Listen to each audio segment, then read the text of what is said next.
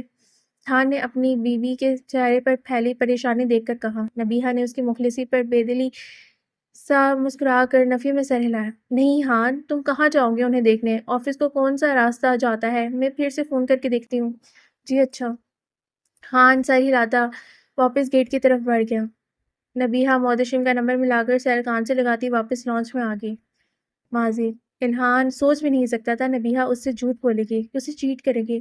اسے رہ رہ کر نبیہہ عباسی پر غصہ آ رہا تھا۔ اس کا دل چاہ رہا تھا وہ اسے ختم کر ڈالے، جو اس کی بیوی ہو کر اپنے ایکس بی ایف کے ساتھ رنگ ریلیاں منا رہی تھی۔ وہ نبیہہ اور محتشم کو ایک ساتھ دیکھ کر واپس اپنے آفس آ گیا تھا اور اب آفس کی چیزوں پر اپنا غصہ نکال کر خود کو کول کر رہا تھا۔ ملک صاحب، آپ کے لیے ایک اچھی خبر اور ایک بری خبر لے کر آیا ہوں، احمد سیال نے چیئر پر جھولتے ملک سلطان سے کہا۔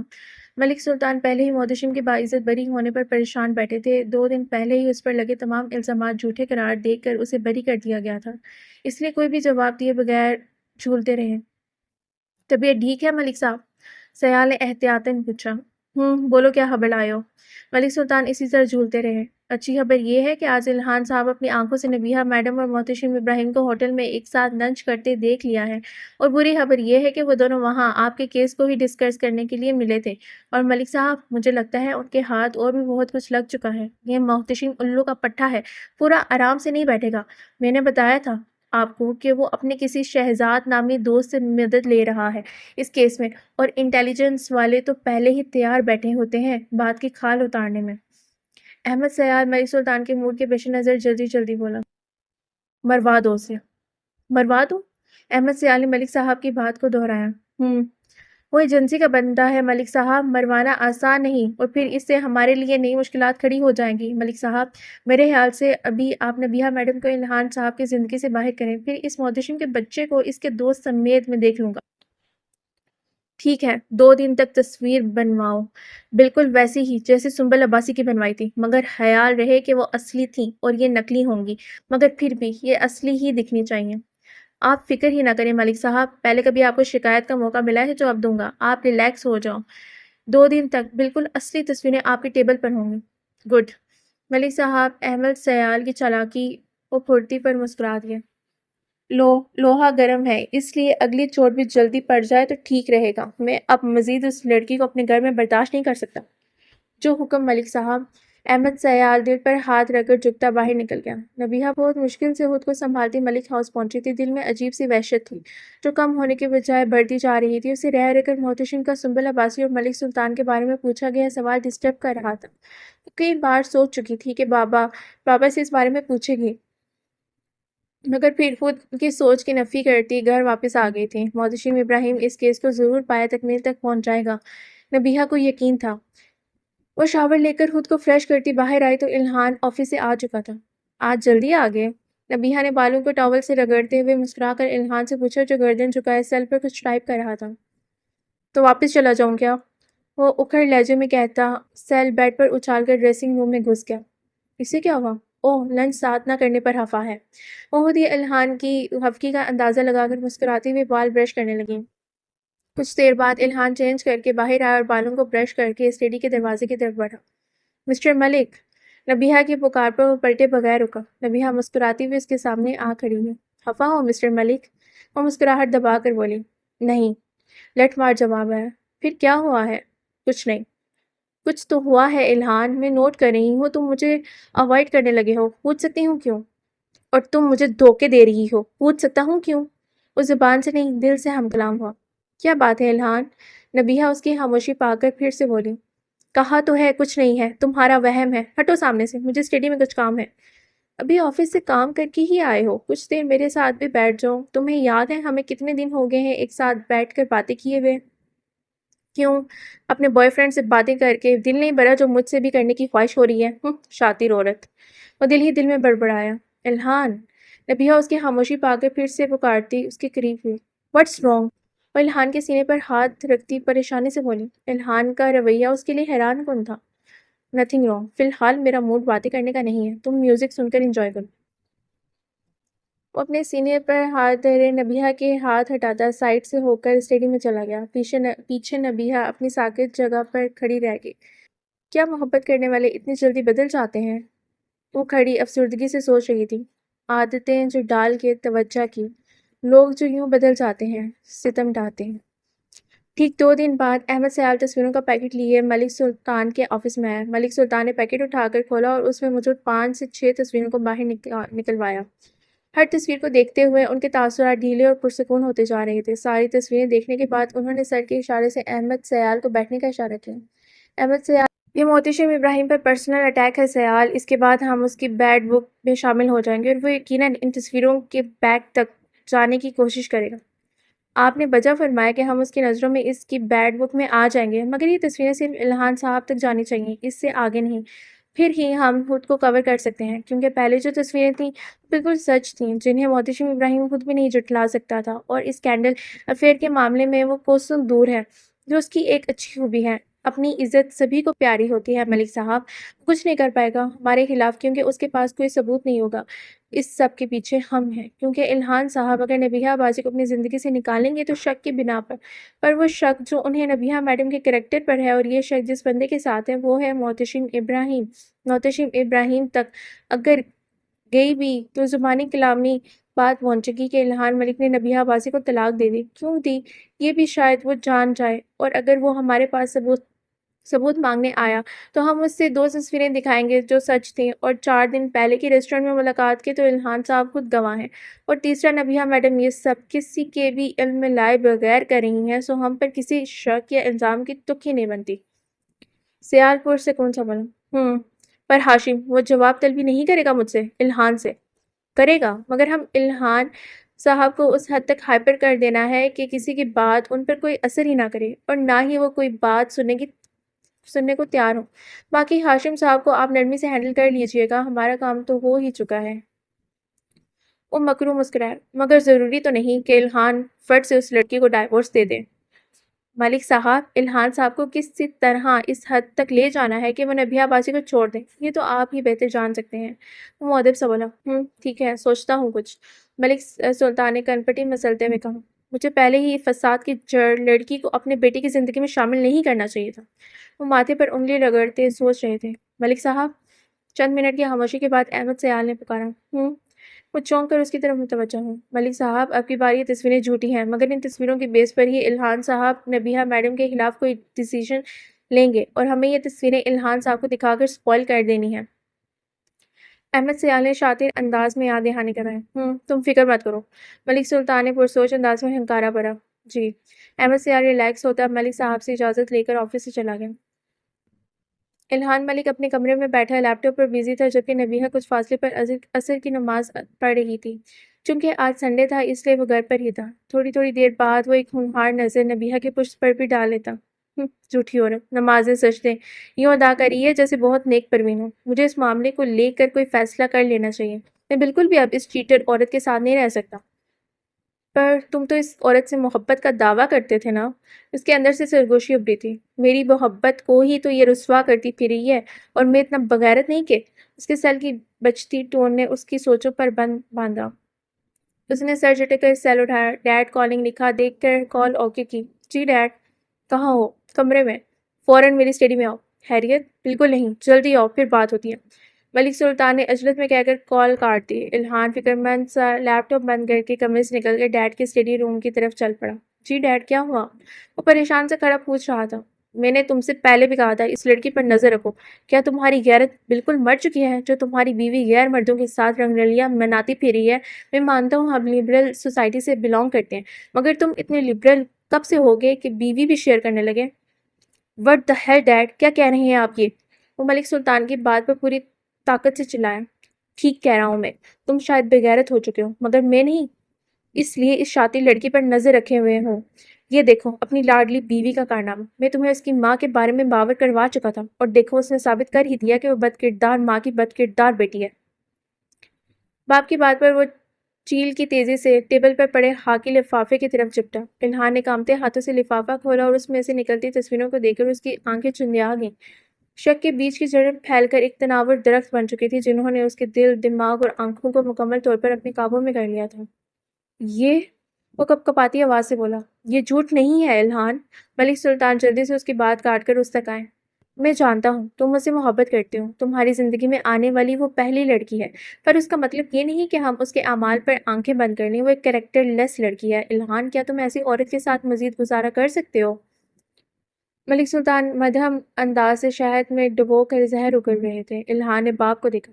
نہیں۔ اس کے بھنجے ہونٹوں سے ہلکی سرگوشی ابھری۔ پر جو بھی فیصلہ کرنا سوچ سمجھ کر کرنا۔ میں فیصلہ کر چکا ہوں ڈیڈ، میں اس عورت کو چھوڑوں گا نہیں۔ اس نے مجھے دھوکہ دیا، میری محبت کا مذاق بنایا ہے اس نے، میں نہیں چھوڑوں گا اسے۔ واسین سے گالوں پر بکھرے آنسو پہنچتا تصویریں اٹھا کر دروازے کی جانب بڑھا۔ الہان، بیٹا رکو، یہ تصویریں کہاں لے جا رہے ہو؟ ملک سلطان جلدی سے اس کے سامنے آئے، اس گندی عورت کے سامنے اس کی اصلیت دکھانے۔ جو بھی ہے، فی الحال وہ ہماری عزت ہے، ملک سلطان مدبرانہ انداز سے بولے۔ اب نہیں رہے گی وہ ہماری عزت، میں اب بھی اسے اس کے گھر سمیت اپنی زندگی سے بے دخل کر دوں گا۔ یہی الفاظ تو ملک صاحب سننا چاہتے تھے۔ وہ بظاہر پریشان اور اندر سے مطمئن ہوتے سائڈ پر ہو گیا۔ میں تمہارے ساتھ ہوں۔ انہوں نے الہان کے کندھے پر تھپکی دے کر حوصلہ دیا۔ الہان ایک نظر ان پر ڈال کر اسٹڈی سے نکل گیا۔ ملک سلطان نے اسٹڈی کے بند دروازے پر نظر ڈالی اور بلند آواز سے مکروہ قہقہہ لگایا۔ کس قدر گندی سوچ اور ذہنیت کے مالک تھے وہ۔ ان کی آنکھوں میں شکاریوں سی فتح نظر آ رہی تھی۔ اس وقت وہ انسان نہیں بلکہ وہ سانپ لگ رہے تھے جو اپنی اولاد کو اپنے ہی زہر سے ڈس لیتا ہے، اور وہ ڈس چکے تھے، بہت بھیانک انداز سے۔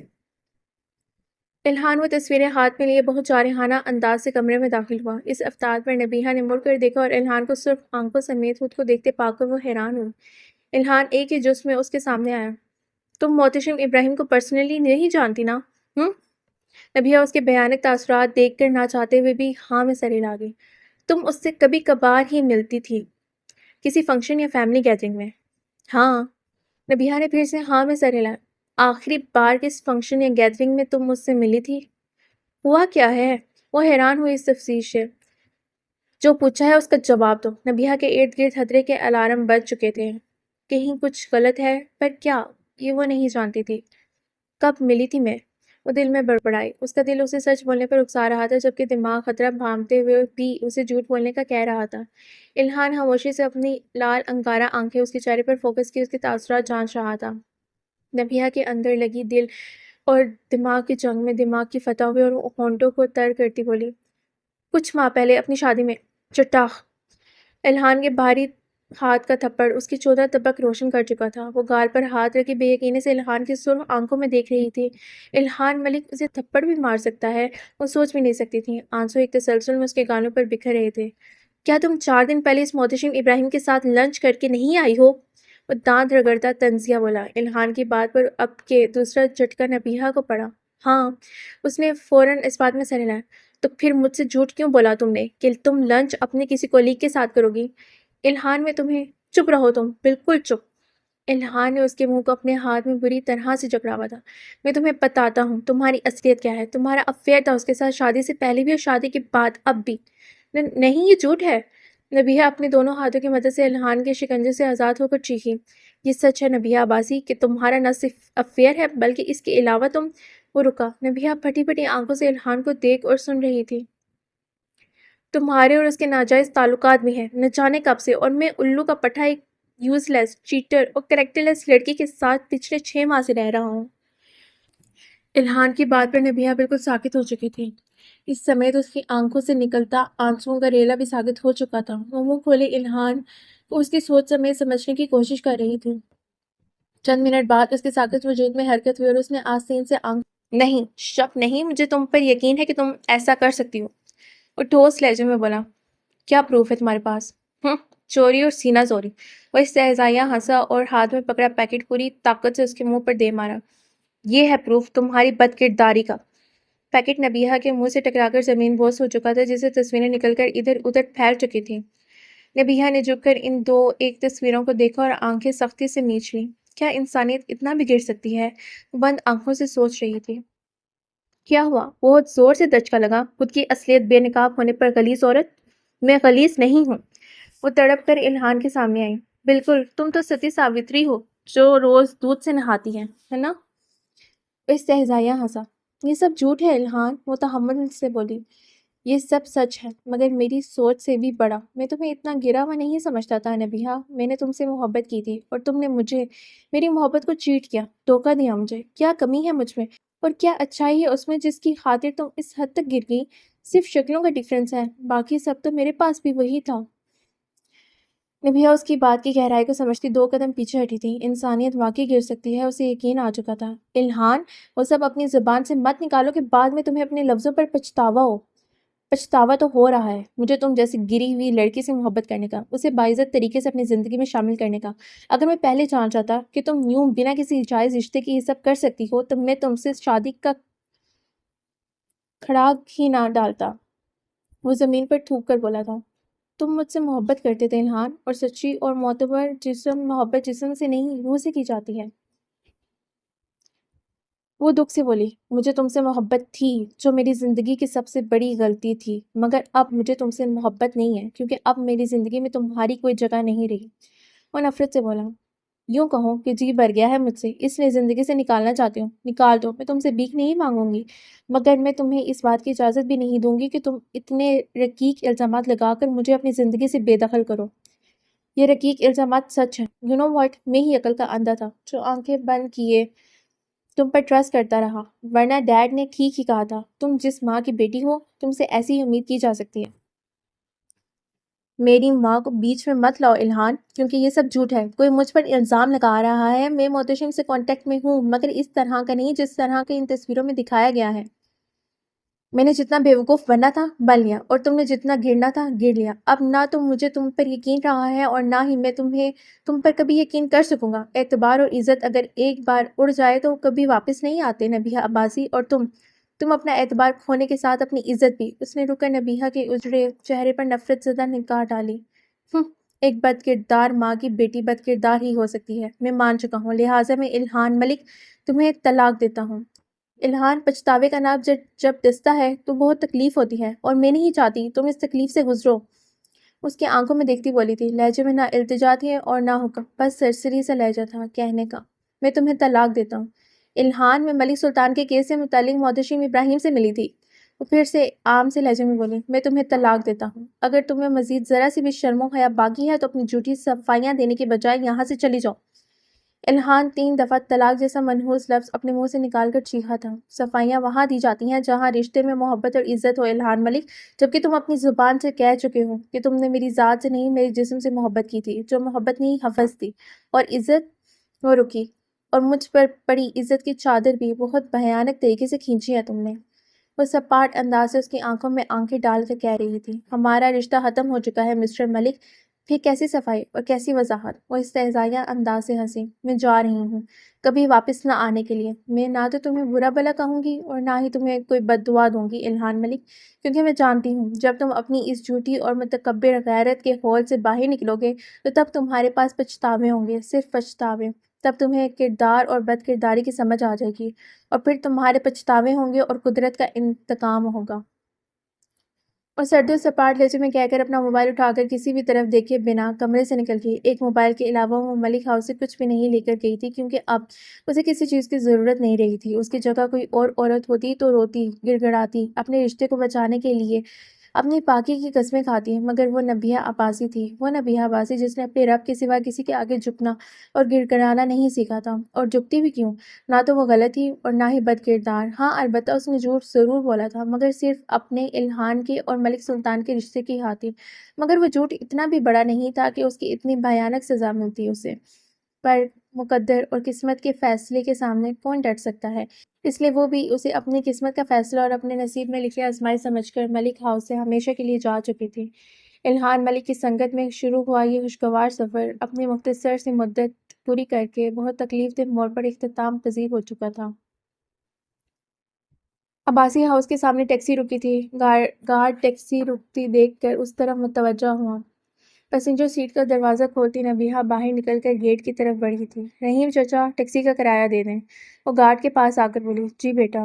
رحیم چچا سر ہلاتے ڈرائیور کو کرایہ دیتے بڑھ گئے، اور نبیہہ گیٹ وا کرتی اندر داخل ہوئی۔ وہ بہت متوازن چال چلتی ہوئی آگے بڑھ رہی تھی۔ اس کی چال اور چہرے پر موجود تاثرات بالکل بھی کسی انہونی کو ظاہر نہیں کر رہے تھے۔ وہ دروازہ کھول کر لاؤنج میں داخل ہوئی۔ لاؤنج خالی تھا، مگر ڈرائنگ روم سے رائنا کے بولنے کی آوازیں آ رہی تھیں، شاید کوئی گیسٹ آیا ہوا تھا۔ وہ اندازہ لگاتی اپنے کمرے میں جانے کے بجائے ہاشم عباسی کے اسٹڈی کی طرف بڑھ گئی۔ یقیناً بابا اس وقت وہیں ہوں گے۔ وہ آہستگی سے چلتی ہوئی اسٹڈی تک آئی اور بنا نوک کیے دروازہ کھول کر اندر داخل ہو گئی۔ اس کے کہنے کے مطابق واقعی ہاشم عباسی راکنگ چیئر پر چلتے کسی کتاب کے مطالعے میں مصروف تھے۔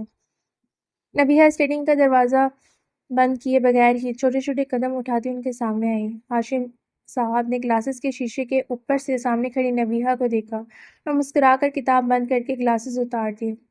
What a pleasant surprise sweet girl. وہ مسکرا کر کھڑے ہوئے اور نبیہہ کے ماتھے پر بوسہ دیا۔ کیسی ہے میری بیٹی؟ بابا، مجھے آپ سے کچھ پوچھنا ہے۔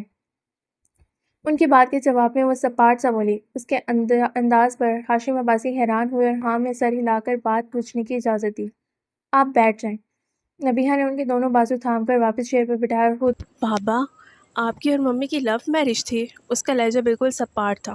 ہاں، ہاشم عباسی نے نہ سمجھتے ہوئے بھی ہاں میں سر ہلایا۔ آپ ممی سے بہت محبت کرتے تھے نا؟ آپ کو لگتا ہے ممی بد کردار تھیں؟ وہ ٹرانس میں بولی۔ نبیہا، انہوں نے اونچی آواز میں نبیہا کو بلایا۔ بابا پلیز، جو میں پوچھ رہی ہوں اس کا جواب دیں پلیز۔ ان کا ہاتھ تھام کر ملتجی ہوئی۔ نہیں، وہ سب پارٹ سے بولے۔ آپ کو یقین تھا اپنی محبت پر؟ بات کیا ہے نبیہا؟ ہاشم عباسی پریشان ہو چکے تھے۔ آپ کو اپنی محبت پر یقین تھا نا کہ وہ اتنا گر نہیں سکتی ہیں؟ ہاں۔ پھر ممی نے سوسائڈ کیوں کی بابا؟ جب آپ کو ان پر یقین تھا، آپ ان کے ساتھ تھے، پھر انہوں نے سوسائڈ کر کے یہ ثابت کیوں کیا کہ ان پر لگے الزامات سچ تھے؟ نبیہا، ان سب باتوں کا مقصد، یہ سب باتیں تو تم نے تب بھی نہیں پوچھی تھی جب تم پوچھ سکتی تھیں، پھر آج اتنے سالوں بعد کیوں؟ وہ حیرانگی سے بڑبڑائے۔ کیونکہ آج اتنے سالوں بعد پھر سے ایک اور لڑکی سنبل عباسی بن چکی ہے بابا۔ پر مجھے یہ سمجھ نہیں آ رہا میں خود پر لگے الزام کو سچ ثابت کرنے کے لیے کیا کروں، کیونکہ میرے اصل سچ پر تو کوئی یقین نہیں کرے گا۔ کیسا الزام؟ ہاشم عباسی سینے پر ہاتھ پھیرتے بے چینی سے بولے۔ بد کرداری کا الزام۔ نبیہا نے پیر کا ناخن رگڑتے ہوئے دھماکہ کیا۔ اس دھماکے کی آواز نہ صرف ہاشم عباسی نے سنی بلکہ اسٹڈی کے دروازے میں کھڑے محتشم ابراہیم اور رائنا عباسی نے بھی سنی تھی۔ محتشم کل رات ہی لاہور سے واپس آیا تھا اور 2 دن ہی ہوئے تھے اسے اسلام آباد سے لاہور گئے کہ کل رات معیز ابراہیم بڑے بھائی کی طبیعت اچانک خراب ہونے کی وجہ سے انہیں ہسپتال لے جانا پڑا اور محتشم یہ خبر سنتے ہی پہلی فلائٹ سے واپس آ گیا تھا، مگر سچ شکر کہ کوئی سیریس مسئلہ نہیں ہوا تھا۔ ڈاکٹرز نے اینجیوگرافی کے بعد چند میڈیسن دے کر انہیں ڈسچارج کر دیا تھا اور اب وہ رائنا سے ملنے ہی آیا ہوا تھا۔ جانے سے پہلے ہاشم عباسی سے ملنے رائنا کے ساتھ اسٹڈی آیا تھا کہ یہاں نئی قیامت ٹوٹی ہوئی تھی۔ کس نے یہ لگایا الزام؟ ہاشم مسلسل سینہ رگڑ رہے تھے۔ الہان ملک نے۔ وہ آرام سے بولی، جیسے اس پر نہیں بلکہ کسی اور پر لگے الزام کی بات کر رہی ہو۔ کیا کہا اس نے؟ وہ اٹک اٹک کر بولے۔ اس نے کہا کہ میں بھی اپنی ماں کی طرح بد کردار ہوں اور میرے بھی ان کی طرح ناجائز تعلقات ہیں، اور پتہ ہے بابا، اس نے جس شخص کے ساتھ مجھ پر الزام لگایا ہے میں اس شخص کی بہت عزت کرتی ہوں، میرے لیے وہ بہت رسپیکٹیبل پرسن ہے۔ اس شخص نے کون ہے وہ؟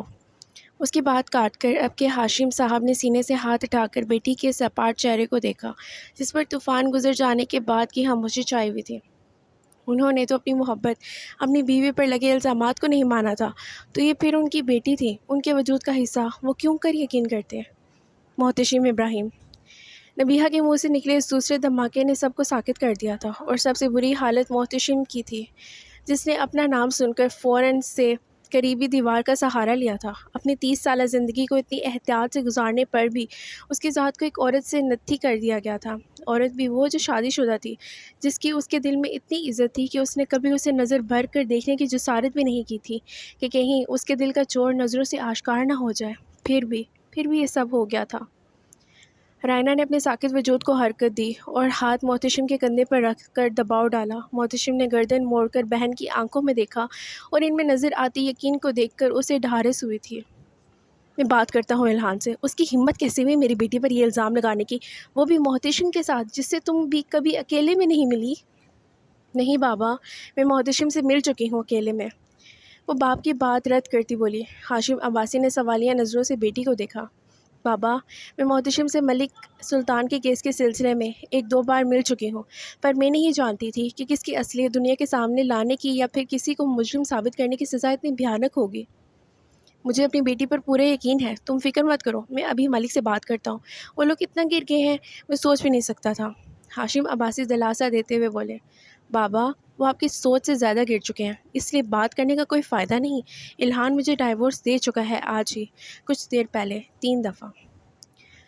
وہ انگلیاں مروڑتی ایک ہی وقت میں تیسرا دھماکہ کر چکی تھی۔ طلاق؟ ہاشم عباسی بیٹھے سے کھڑے ہوئے۔ محتشم ان کے اٹھنے سے پہلے ہی آندھی طوفان بنا وہاں سے نکل چکا تھا۔ رائنا اس کے پیچھے ہی باہر آئی تھی۔ محتشم، بات سنو، رکو، بات تو سنو۔ وہ پکارتے ہوئے اس کے پیچھے ہی گیراج تک آئی۔ کہاں جا رہے ہو؟ گاڑی کے پاس وہ محتشم کا بازو پکڑ کر بولے۔ میں اس الہان ملک کے پاس جا رہا ہوں، یہ پوچھنے کہ ایسا کیا ملا اسے جس کی بنا پر اس نے اپنی پاک باز بیوی پر اتنا گھٹیا الزام لگایا؟ اس نے یہ الزام نبیہہ سمیت تم پر بھی لگایا ہے محتشم، لیکن اس کا مطلب یہ نہیں کہ تم ابھی اس کے پاس چلے جاؤ۔ کچھ دیر ٹھہرو، میں ہاشم سے بات کر لوں پھر چلے جانا۔ نہیں، وہ نینا کو ننا کہتا تھا، میں ابھی جاؤں گا، آپ ہاشم بھائی کو دیکھیں جا کر۔ وہ بہن کے بازو ہٹاتا گاڑی میں بیٹھ کر گاڑی ریورس کرتا عباسی ہاؤس سے نکل گیا تھا۔ رینا اس کی گاڑی کے باہر نکل جانے پر واپس اندر کی جانب بڑھی تھی، مگر لانچ میں نبیہہ ہاشم کا بازو تھامتی انہیں روک رہی تھی، جبکہ وہ خود کو چھڑواتے باہر جانے کی کوشش کر رہے تھے۔ کیا ہوا؟ رینا جلدی سے قریب آ کر بولی۔ آنٹی، بابا کو روکیں پلیز، یہ میری بات نہیں سن رہے۔ چھوڑ دو نبیہہ، میں اس کمینے کو نہیں چھوڑوں گا جس نے میری بیٹی کی زندگی برباد کر دی۔ ہاشم عباسی اپنی بازو نبیہہ کی گرفت سے چھڑواتے چیخے تھے۔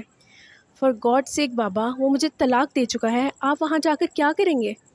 میں ملک سے حساب لوں گا، وہ اس لیے میری بیٹی کو بہو بنا کر لے کے گیا تھا کہ اس کا بیٹا اتنے گندے الزامات لگائے اس پر۔ ہاشم کول ڈاؤن پلیز، آپ بیٹھیں ذرا۔ رینا کی پچکار پر انہوں نے غصے سے اسے دیکھا تھا۔ تم چپ رہو رائنا اور سنبھالو اسے بھی۔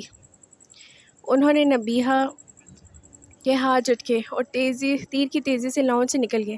ہاشم پلیز خود ڈرائیو مت کیجیے گا، ڈرائیور کے ساتھ جائیں ہاشم، وہ پکارتی جب تک ان تک نبیہہ کے جانے کے بعد الہان بھی گھر سے نکل آیا تھا اور اپنی گاڑی میں بیٹھ کر کہاں گیا کسی کو پتہ نہیں تھا۔ البتہ ملک سلطان نے اپنی اسٹڈی کو ونڈو سے پہلے نبیہہ کو اور پھر چند منٹ کے وقفے سے الہان کو جاتے دیکھا تھا، مگر وہ پرسکون تھے کیونکہ الہان اور نبیہہ کے درمیان کمرے میں ہوئی گفتگو وہ سن چکے تھے۔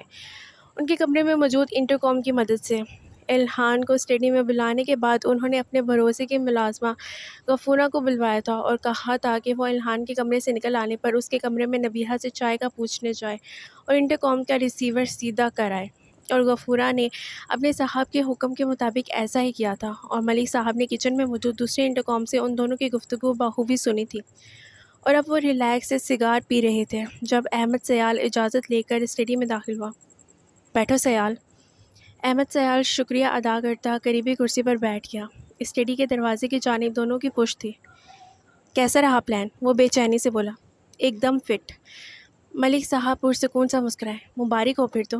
خیر مبارک۔ تم؟ دروازے پر ہوتی دستک نے ان کی بات بیچ میں ہی روک دی۔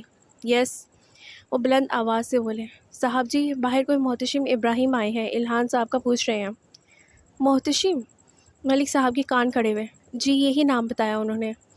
چوکیدار مؤدب سا بولا۔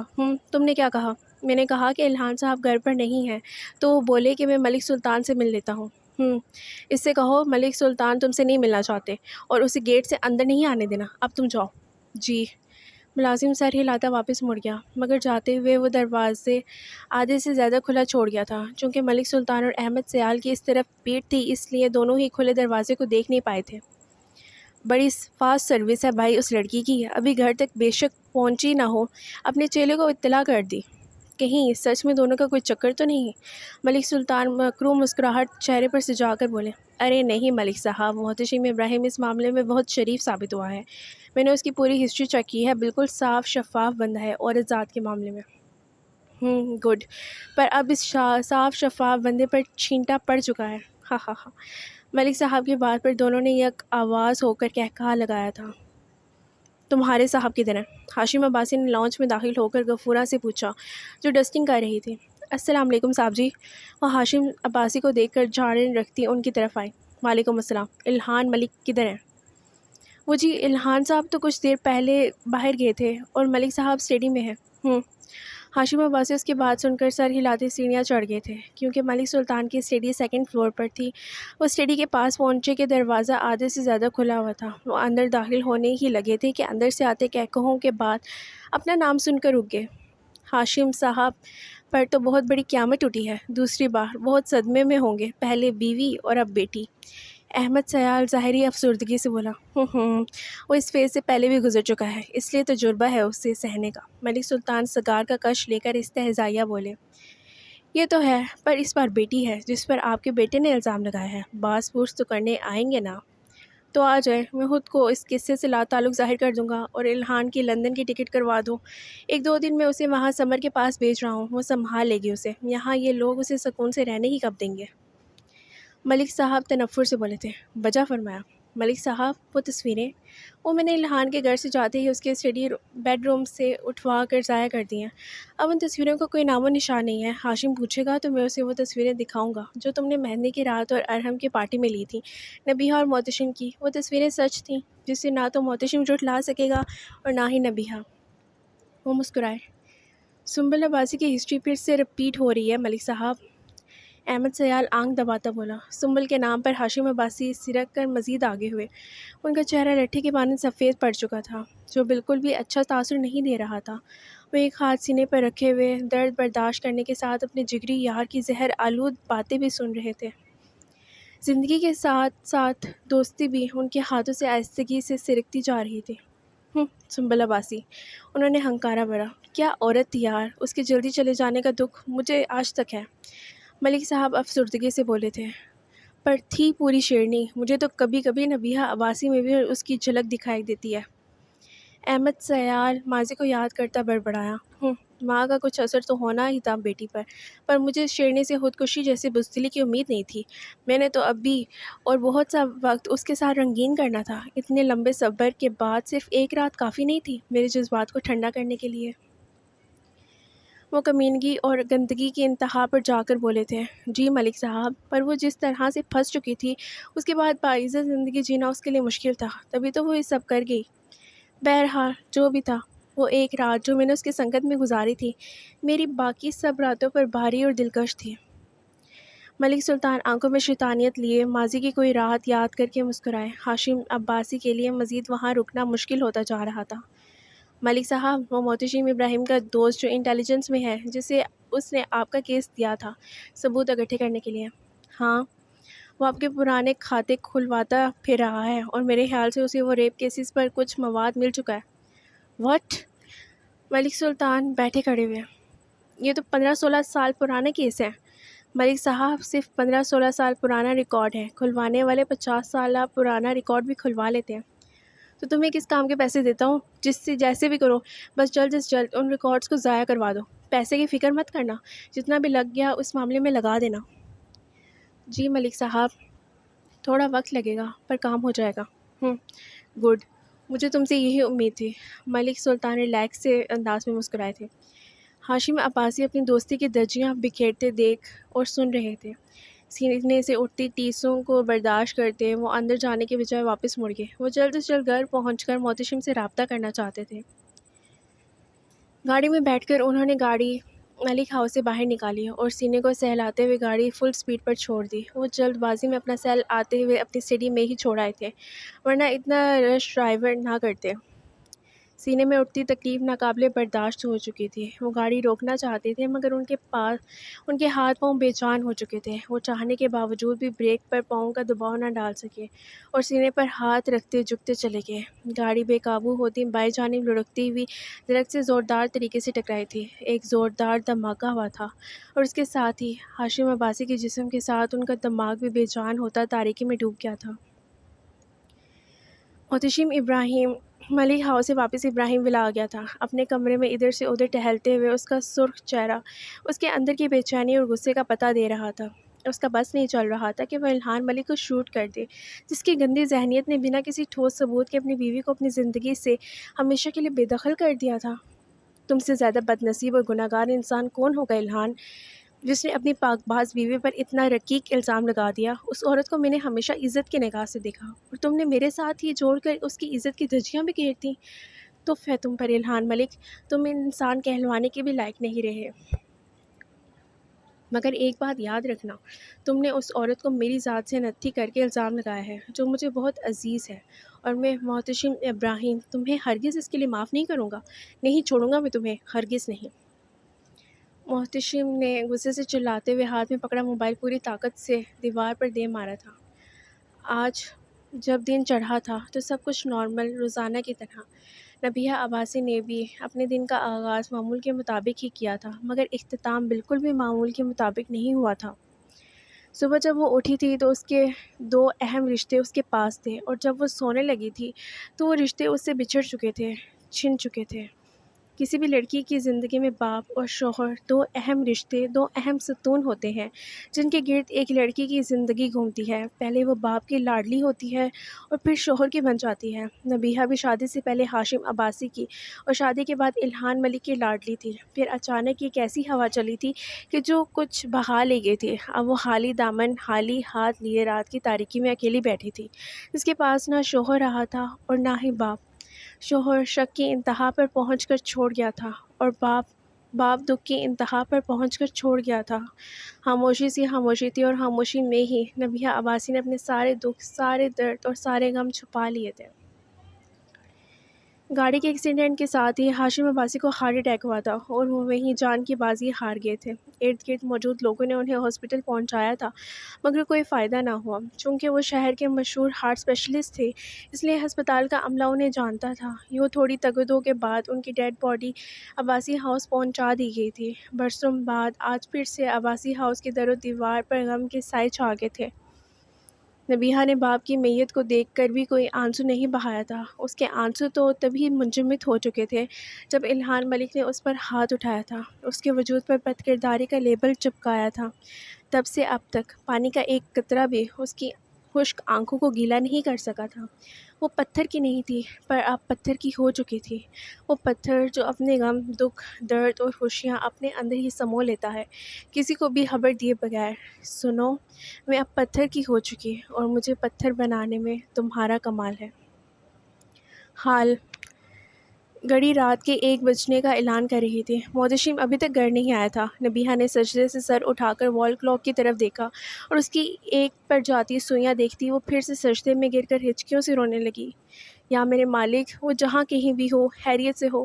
وہ شخص میرا سب کچھ ہے میرے مولا، مجھے بہت عزیز ہے وہ اپنے محبوب، مجھ کے صدقے، محبوب محمد صلی اللہ علیہ وسلم کے صدقے اس شخص کو سلامت رکھنا۔ میں جانتی ہوں میرے مالک، میں پچھلے 5 سال سے تیری ناشکری کرتی آ رہی ہوں۔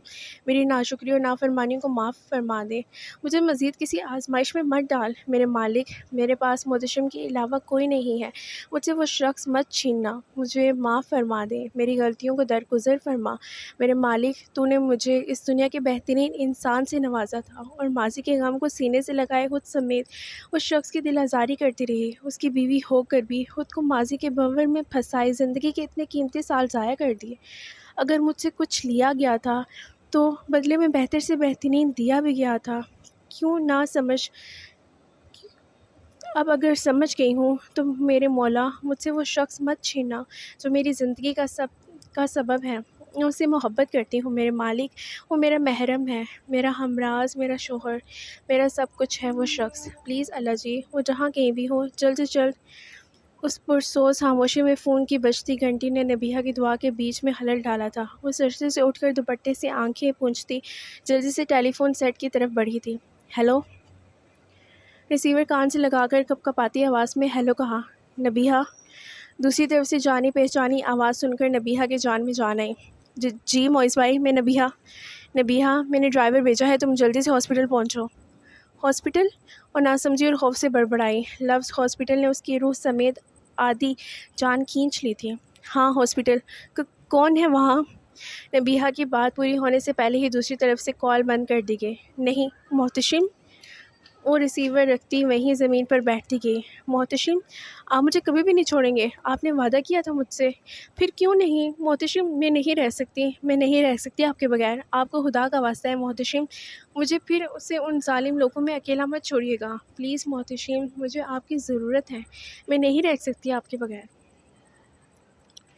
وہ نفی میں سر ہلاتی زمین پر ہی سجدے کی حالت میں جھکتی چلی گئی تھی اور پھر سے اس دو جہاں کے والی، اس مالک کائنات سے گڑ گڑا کر اپنے لیے معافی اور محتشم کا تعمر ساتھ مانگنے لگی تھی۔ الہان نے جب فٹ پاتھ کے ساتھ گرے وجود کو سیدھا کیا تو وہ محتشم ابراہیم کے خون میں لت پت چہرے کو دیکھ کر شاکڈ تھا۔ پھر جیسے ہی اس کے حواس ٹھکانے آئے تو وہ فوراً محتشم کے زخمی وجود کو لیے ہاسپٹل پہنچا۔ اس کے پاس نبیہہ کا 5 سال پرانا سیل نمبر تھا جس نے ٹرائی کیا مگر وہ نمبر بند تھا، شاید وہ نمبر بدل چکی ہے۔ الہان نے بڑبڑاتے ہوئے عباسی ہاؤس کا نمبر ملایا۔ تیسری بیل پر کسی ملازمہ نے فون اٹھایا اور الہان کے پوچھنے پر پتہ چلا کہ رائنا عباسی کچھ دن پہلے ہی اپنے بیٹوں سے ملنے امریکہ گئی ہے، جو وہاں زیر تعلیم تھے۔ سوچ کے گھوڑے دوڑاتے ہوئے الہان نے ملازمہ سے ہی ابراہیم ولا کا نمبر لیا اور کال ملا کر وہاں کے مکینوں کو محتشم کے ایکسیڈنٹ کا بتایا۔ محتشم ابراہیم کے گھر والوں کو مطلع کرنے کے بعد وہ وہاں سے چلے جانا چاہتا تھا۔ اس طوفانی رات میں کوئی نہیں جان پایا تھا کہ ایکسیڈنٹ کیسے ہوا، مگر اس کا دل اس کے وہاں سے جانے پر راضی نہ تھا۔ کہیں نہ کہیں دل کے اندر، بہت اندر گہرائی میں اسے ایک نظر دیکھنے کی خواہش موجود تھی، وہ جو کبھی جسم و جاں کا حصہ رہ چکی تھی، جسے وہ اپنی زندگی میں آنے والی پہلی اور آخری لڑکی کہتا تھا۔ مگر وہ غلط تھا۔ جب ان کی خوشگوار زندگی میں گرم ہوا کے تھپیڑے چلے تو وہ اپنی زندگی میں آنے والی اس پہلی لڑکی کو اس گرم لوح میں اکیلا کر گیا تھا۔ اس کی زندگی میں آنے والی پہلی لڑکی تو تھی، مگر آخری نہیں۔ خود ہی محبت کا دعویٰ کر کے خود ہی بے وفائی کر گیا۔ کس قدر ظلم کیا تھا اس نے اس معصوم و بے گناہ لڑکی پر، جس کی پوری زندگی برباد کر کے رکھ دی تھی، اور آج اتنے سال بعد پھر سے الہان ملک نبیہہ عباسی کی زندگی برباد کرنے والا تھا کیا؟